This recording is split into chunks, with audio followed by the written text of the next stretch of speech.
Assalamualaikum warahmatullahi wabarakatuh. Selamat pagi teman-teman semuanya. Pagi hari ini kita akan belajar bagaimana kita mengelola keuangan usaha. Nah, mengapa uang usaha ini perlu kita kelola? Ya, tidak sedikit di tempat lain eh, teman-teman yang menjalankan bisnis, yang menjalankan usaha itu bercerita kepada kami ya bahwa ia merasakan setiap harinya produk yang dijual itu laku keras. Setiap harinya barang dagangan yang dijual itu habis. Tetapi ternyata ketika akhir bulan, kenapa uangnya tidak terkumpul? Atau uangnya juga ikut habis. Nah, oleh karena itulah kita belajar bagaimana mengelola uang usaha kita. Ada 8 tips cara kita mengelola uang usaha ya. Yang pertama, buatlah rencana anggaran ya, rencana anggaran. Apa yang biasanya dikeluarkan ya untuk kebutuhan-kebutuhan bisnis Anda. Mulailah dengan membuat rencana anggaran bulanan. Kalau misalnya skalanya bisa lebih besar, buatlah rencana anggaran tahunan. Ya, identifikasi semua pendapatan dan biaya yang mungkin akan dikeluarkan oleh bisnis Anda. Nah, ini tentunya bisa di-rigid ya, dari mulai aktivitas-aktivitas harian, aktivitas-aktivitas mingguan, bulanan, yang kemudian itu mengeluarkan budget ya, mengeluarkan biaya. Itu bisa dirinci dan kemudian akhirnya akan ketemu biaya bulanan, biaya tahunan, yang itu bisa menjadi satu parameter rencana anggaran usaha kita. Tentu ini akan membantu kita memahami berapa banyak sih uang yang akan masuk dan uang yang akan keluar dari bisnis kita. Jadi kita bisa melihat tuh di mana ya alokasi-alokasi pengeluaran, di mana alokasi-alokasi atau potensi-potensi pemasukan yang kemudian nanti kita sudah bisa memperkirakan, merencanakan bisnis, bahwa bisnis kita itu akan untung gitu ya. Nah, kalau bisnis kita akan untung, maka kita akan semakin optimis dalam menjalankan bisnis kita tentunya. Nah, harus direncanakan anggaran keuangannya. Yang kedua, kita bisa melacak transaksi keuangan.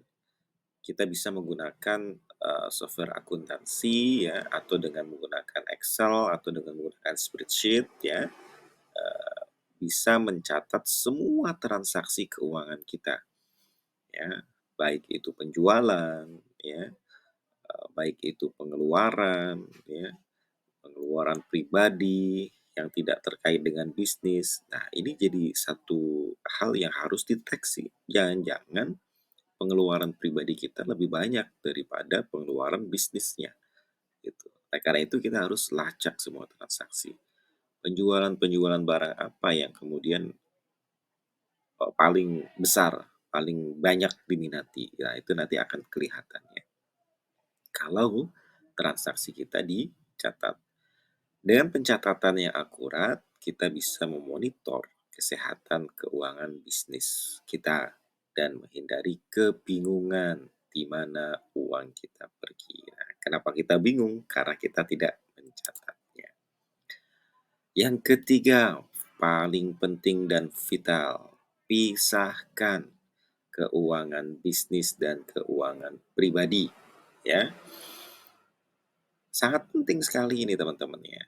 Nah, kita bisa membuat rekening khusus untuk usaha kita. Kalau misalkan usaha kita sudah berbadan hukum ya, misalkan PT perseorangan atau CV. Nah, itu bagaimana transaksi itu nanti bisa ada tuh setiap hari misalnya di rekening PT perseorangan atau CV. Atau kalaupun tidak bisa, pakai nama kita tapi dipisahkan antara rekening pribadi dan rekening usaha. Sehingga nanti cash flow-nya jelas. Kalaupun kemudian nanti kita sudah mencatat, nah kemudian kita bisa buktikan kembali dari transaksi yang ada di dalam buku rekening. Ya.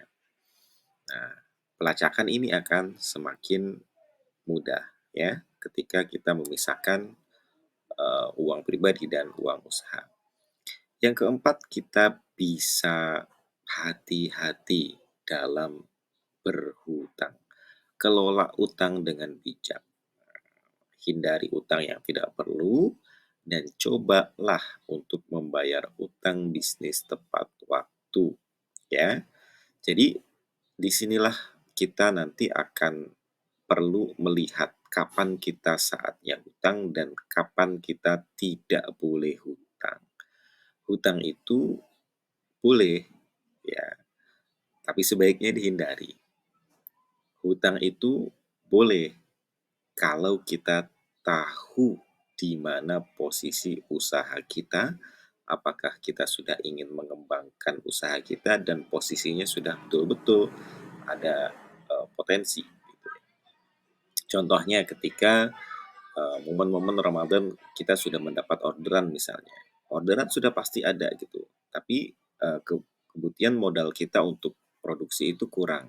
Nah, ini sudah ada order tapi kebutuhan modal kita kurang untuk produksi. Maka bisa kita eh, pinjam atau juga bisa dengan sistem investasi ya, pay project yang kemudian nanti bisa untuk memenuhi kebutuhan yang tidak bisa kita penuhi kalau tidak ada pinjaman. Pun ini sebetulnya bisa diantisipasi dengan pembayaran DP dari order yang eh, dari project yang di order ya. Jadi DP-nya sudah masuk, kemudian kita bisa langsung kerjakan bisnis itu. Nah, ini tentunya kita harus melihat nih bagaimana cash flow-nya, bagaimana melihat kondisi bisnis kita. Utang yang berlebihan dapat memberatkan bisnis dan mengurangi keuntungan. Ya, apalagi kalau misalkan kita hutangnya di bank yang ada bunganya besar. Nah, apalagi kalau misalkan dengan menggunakan rentenir, ya itu bahaya sekali ya teman-teman untuk kelangsungan sebuah usaha. Hati-hati ya, waspada dengan hutang. Kelima, kita bisa pertimbangkan dana darurat. Dari setiap keuntungan yang Anda dapatkan, alokasikan untuk dana darurat. Ya, nah ini biasanya nanti di pembahasan perencanaan keuangan tuh ada tuh pembagian 4, 3, 2, 1 gitu ya. Nah, ada dana darurat. Sehingga ketika suatu saat bisnis kita lagi butuh dana besar, kita bisa menggunakan dana darurat itu untuk kembali menstabilkan bisnis kita, ya. Mempersiapkan dana darurat adalah bagian penting dari manajemen keuangan yang bijak. 6. Evaluasi dan revisi rencana anggaran. Boleh jadi ya, anggaran yang sudah direncanakan tadi sebelumnya itu kita tidak serta-merta sesuai. Boleh kita revisi. Misalnya harganya ada kenaikan atau malah ada penurunan dan lain sebagainya. Ya, kita bisa melihat dan kemudian kita bisa revisi. Ada beberapa hal yang memang mungkin sudah tidak diperlukan, kemudian kita coret dan lain sebagainya.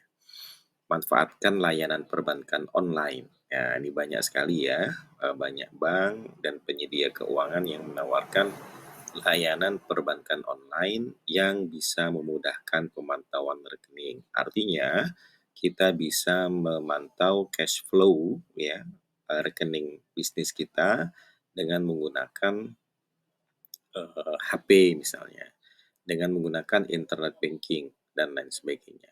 Nah, ini bisa melihat nih bagaimana transaksi keuangan kita.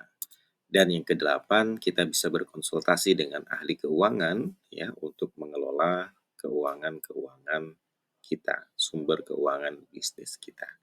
Demikian teman-teman semuanya, bagaimana cara kita mengelola keuangan usaha. Mudah-mudahan dengan belajar dan memahami 8 tips mengelola uang usaha ini, usaha kita bisa semakin berkembang, kita tidak terkendala dengan beberapa permasalahan-permasalahan hutang, dan kita tidak terkendala dengan permasalahan-permasalahan permodalan, ya. Kalau semua direncanakan dengan baik, ya. Nah, ingat hal yang paling prinsip adalah catat, ya.